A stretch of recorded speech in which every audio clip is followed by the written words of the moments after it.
Hello friends, integration के इस third part में हम बात करेंगे पार्शियल फ्रैक्शन और उनके इंटीग्रेशन की।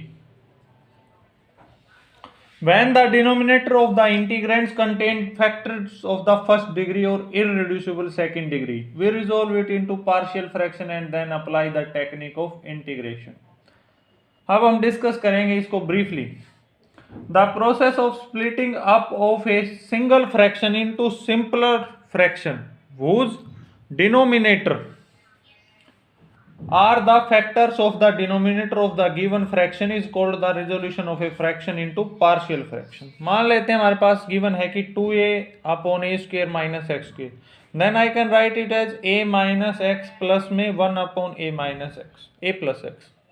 इसे ऐसे रिजोल्व कर लेंगे हम। अब इसका इंटीग्रेशन करना बड़ा आसान है, यानी कि इसके ये दोनों पार्शियल फ्रैक्शंस, यानी कि फॉर ए रैशनल फंक्शन, कोई रैशनल फंक्शन हो f x upon g x, where f x and g x are polynomials and g x is not equal to 0, and one more condition is that degree of f x is less than degree of g x.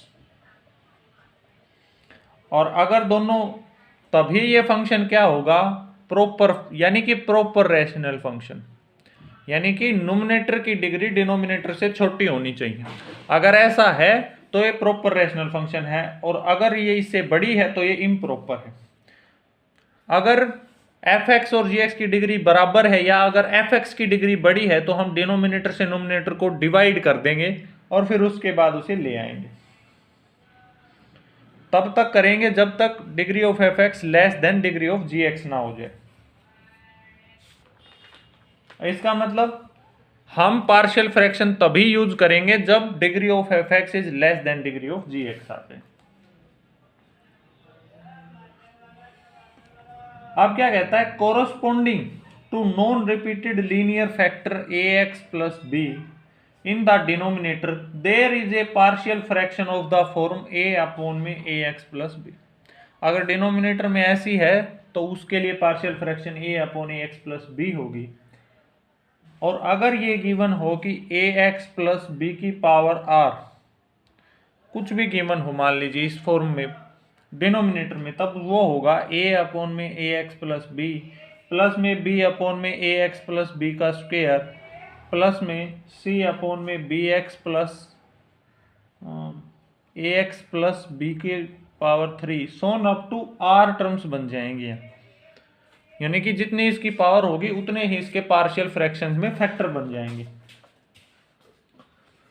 जब ए x plus B की form में थी, यानी linear था कोई polynomial. और अगर polynomial denominator में हो a x square plus b x plus c, तब इसकी पार्शियल फ्रैक्शन बनेगी a x plus b upon में a x square plus b x plus c, इस फॉर्म की बनेगी।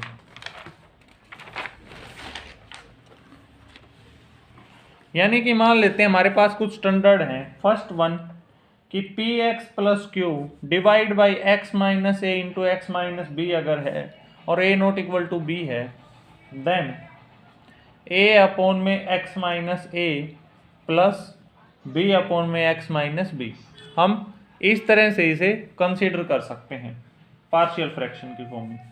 सेकेंड वन अगर कुछ इस टाइप है कि p x plus q divide by x minus a का स्क्वायर, तो इसे करेंगे ए अपॉन में एक्स माइनस ए का प्लस बी अपॉन में एक्स माइनस ए का स्क्वायर, पावर पहले 1 फिर 2, और अगर क्यूब होता तो सी अपॉन में एक्स माइनस ए का हो जाता cube.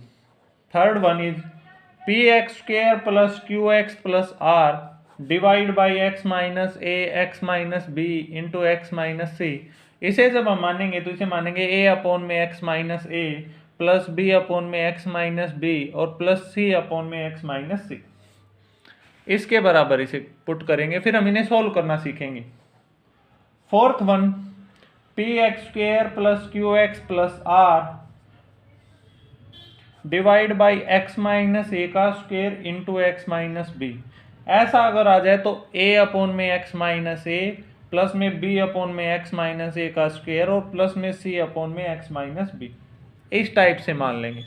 And the fifth one p x square plus q x plus r divide by x minus a into x square plus b x plus c is equal to a upon x minus a plus b x plus c divide by x square plus b x plus सी।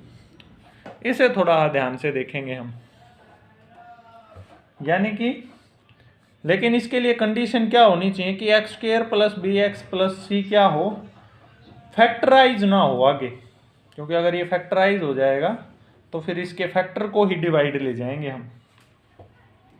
अब हम क्या करेंगे, इसको left hand side और left hand side को compare करके A B C जो constant उनकी वैल्यू निकाल करके हम इसका इंटीग्रेशन निकाल सकते हैं। हम एक एग्जांपल के थ्रू इसे समझने की कोशिश करेंगे। मान लेते हैं कोई क्वेश्चन गिवन है, हमें आई निकालना है, integration of 2x² plus 1 upon x² minus 3x plus 2 और dx। यहाँ क्या है कि नोमिनेटर की डिग्री डिनोमिनेटर की डिग्री के बराबर, तो पहले इसे कम करना है तो हम नोमिनेटर को डिनोमिनेटर से डिवाइड करेंगे। डिवाइड करने के बाद ये आ जाएगा 2 प्लस में 6x minus 3 upon x² minus 3x plus 2। ये पोलिनोमियल जो एक पोलिनोमियल से दूसरे पोलिनोमियल को डिवाइड करते थे उस फॉर्म से आने के बाद का रिजल्ट। अब इसका इंटीग्रेशन हम कर देंगे, तो integration of 2 plus 2dx plus में integration of 6x minus 3 upon x² minus 3x plus 2dx। अब 2 का तो 2x हो ही जाएगा इंटीग्रेशन। मान लेते हैं कि I1 गिवन है 6x minus 3 upon x² minus 3x plus 2dx। अब इसका इंटीग्रेशन निकाल के इसकी इक्वेशन हम सोल्व कर सकते हैं। अब हम इसे एक पार्शियल फ्रैक्शन के रूप में डिवाइड करेंगे, तो 6x minus 3 divide by x² minus 3x plus 2 के जब मैं फैक्टर बनाऊंगा तो x माइनस 1 और x माइनस 2 बन जाएंगे। अब इसे मान लूंगा a अपॉन में x माइनस 1 प्लस में b अपॉन में x माइनस 2। अब दोनों side x minus 1 into x minus 2 से मैं क्या करूंगा, मल्टीप्लाई करूंगा, तो 6x minus 3 is equal to a into में x माइनस 2 प्लस में b इंटू में x माइनस 1। x के और कांस्टेंट के कोफिशिएंट को जब मैं कंपेयर करूंगा तो a की वैल्यू -3 और b की वैल्यू 9 आ जाएगी, यानी कि I1 क्या आएगा, I1 आ जाएगा -3 अपॉन x माइनस 1 प्लस में 9 अपॉन x माइनस 2 का इंटीग्रेशन dx की रेस्पेक्ट में।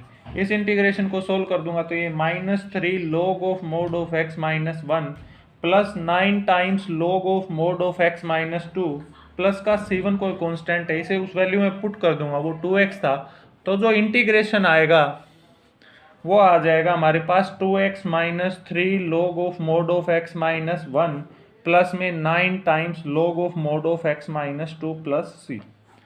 ये हो जाएगा इंटीग्रेशन को सोल्व करने का तरीका। सिमिलरली जो भी फैक्टर आए उन्हें हम कंसीडर कर सकते हैं and then we can solve using the partial fraction. इस तरह से हम उसे सोल्व करेंगे और पार्शियल फ्रैक्शन से डिफरेंट टाइप के क्वेश्चन को सोल्व किया जा सकता है। Thank you.